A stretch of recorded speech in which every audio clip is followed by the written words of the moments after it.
নমস্কার। আজকের অনুধ্যান পূজ্যপাদ শ্রীমৎ স্বামী আত্মস্থানন্দজি মহারাজের মমতা প্রতিমা সারদা থেকে মাধুরী মণ্ডিত মহিমার খনির শেষ পর্ব। অনেক ঘটনায় দেখি মা খুব একেবারে প্রথম শ্রেণীর শাসনকর্ত্রী। ইন্ডিয়ান ইনস্টিটিউট অফ ম্যানেজমেন্ট বা তার ওয়ার্কশপ কোথাও মা যাননি।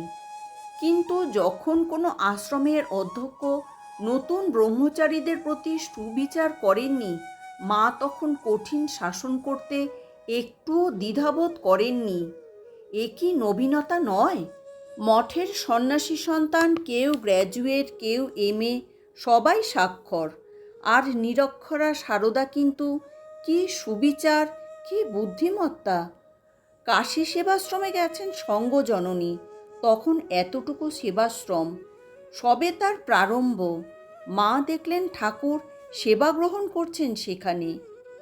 হার রয়্যালটি বলবো, তার ডিভাইন রয়্যালটি 10 টাকা দান করলেন। কাশী গেলে ওখানকার অধ্যক্ষকে জিজ্ঞাসা করলে জানবেন, মা যে 10 টাকা দান করেছিলেন সে 10 টাকা সেবাশ্রমে এখনও সুরক্ষিত।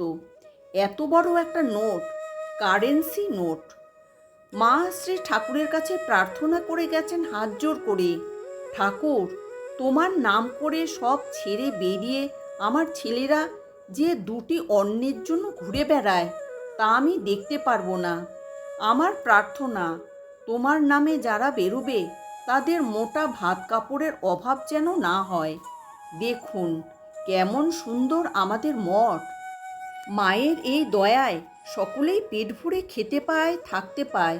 ওই জন্যই মাকে ভালো লাগে, ঠাকুরকে ভয় হয়। তিনি নরেনকেও পরীক্ষা নিরীক্ষা করেছেন কি না? মা বাবুরামকে 2খানা রুটি বেশি খাইয়েছেন, তা অমনি অমনি শাসন এসে গেল।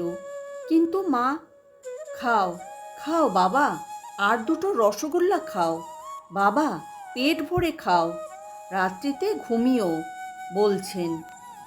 আমি একটি ঘটনা বলছি, মায়ের সঙ্গে সাধুদের ব্যবহার কেমন।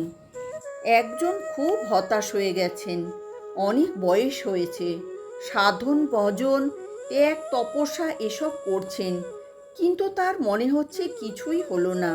বৈরাগ্য লাভও হলো না, ইন্দ্রিয় সংযমও হলো না। কি হবে? মায়ের সন্তান একেবারে দিকদারি হয়ে মায়ের কাছে বললেন, মা, এই নাও তোমার জপের মালাটালা। আর কিছুই হলো না। মা বলছেন, বাবা তুমি ঘুমোও তো? হ্যাঁ মা, ঘুমাই। কেবল তো ঘুমাচ্ছি। আরে, সাধু হয়েছ বলেই ঘুমোচ্ছ, যদি গেরহস্থ হতে তো ঘুম হতো না। মা স্নেহভরে উত্তর দিলেন। সাধু ভাবলেন এ কথা ঠিকই, তখন মালা ফিরিয়ে নিয়ে গেলেন। মা ঠিক মায়ের মতো করে মানুষকে রক্ষা করে গেছেন, গৃহী সন্ন্যাসী সকলকে। মা অভয়া, মা নিজেই বলেছেন, ওই যে মাকে পীড়াপিড়ি করায় মা বলেছিলেন, হ্যাঁ গো, আমি সত্যিকারের মা, আমি পাতানো মা নই। মাকে দিয়ে বলিয়ে নেওয়া হয়েছে, কাজেই এ অভয়া অভয় দিয়েছেন। নাগ মহাশয়ের কথা মনে পড়ছে, একদিকে সংঘজননী হিসাবে সংঘ চালাচ্ছেন, যেখানে প্রয়োজন শাসন মা তাই করছেন। অপর দৃশ্যে দেখি নাগমহাশয় গিয়ে যখন মাথা ঠুকতে আরম্ভ করেছেন, তার তো কোনো খেয়াল নেই, রক্তাক্ত হয়ে যাচ্ছেন। সে দৃশ্যটা কেমন! এ যে মাতালের বাবা! মা নিজে একটু খাচ্ছেন আর নাগমহাশয়ের মুখে দিচ্ছেন।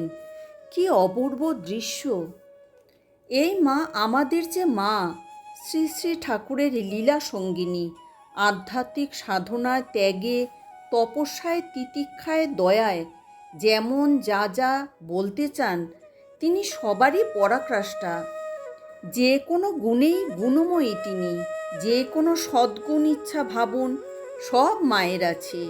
নাগমহাশয়ের পিঠে হাত বুলোচ্ছেন মা, লজ্জাপটাবৃতে। যার শুধু পায়ের আঙুলগুলি দেখা যেত, আর এখন আর সে লজ্জাবরণটুকুও নেই।